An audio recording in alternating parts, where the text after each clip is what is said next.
আসসালামু আলাইকুম রহমতুল্লাহ। যে যেখান থেকে ভিডিওটি দেখছেন সবাইকে আন্তরিক মোবারকবাদ ও অভিনন্দন। বন্ধুরা, আজ আলোচনা করব কার উপর কোরবানি ওয়াজিব এবং কোন কোন বস্তু দ্বারা কোরবানি করা যায়। চলুন মূল আলোচনায়। কোরবানি আবিধানিক অর্থ হলো কাছে যাওয়া বা নৈকট্য অর্জন করা। ইসলামিক শরীয়তের পরিভাষায় কোরবানি হলো জিলহজ মাসের 10 তারিখ সকাল থেকে 12 তারিখের সূর্যাস্ত পূর্ব পর্যন্ত আল্লাহ সন্তুষ্টির উদ্দেশ্যে শরীয়তের বিধান নির্দিষ্ট পশু জবাই করা। এখন কথা হলো কার উপর কোরবানি করা উচিত।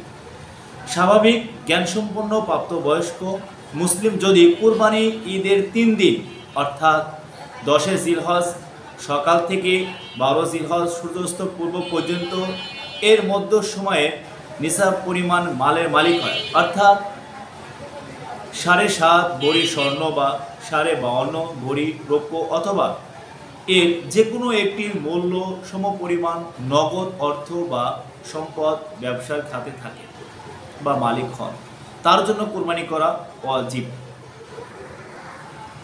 এই নিসব পরিমাণ অর্থ সম্পদ 1 বছর অতিক্রান্ত হওয়া শর্ত না।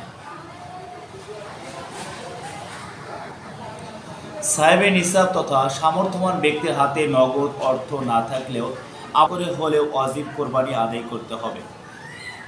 হ্যাঁ, কোরবানি একটি কোরবানি হলো একটি ছাগল, একটি ভেড়া বা একটি দুম্বা অথবা গরু, মহিষ ও উটের 7 ভাগের 1 ভাগ, অর্থাৎ একটি গরু, মহিষ বা উট 7 জন শরিক হয়ে বা 7 নামে 7 জনের পক্ষে, যেরকম একজন গরু ক্রয় করলো, ক্রয় করে 7 জন ভাগ নিয়ে 7টা ভাগে কোরবানি সে দিতে পারবে।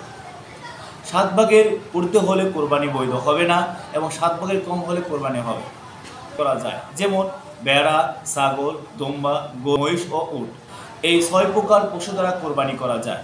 আর এই 6 প্রকার পশু দ্বারা কোরবানি করা বৈধ, শরীয়ত সম্মত। আর এই 6 প্রকারের অন্য কোনো প্রকার দ্বারা কোরবানি করা যাবে না। এই 6 প্রকার ব্যতীত কোরবানি করলে কোরবানি হবে না, যেরকম হরিণ আছে ইত্যাদি। আসসালামু আলাইকুম বন্ধুরা, আজ এই পর্যন্তই।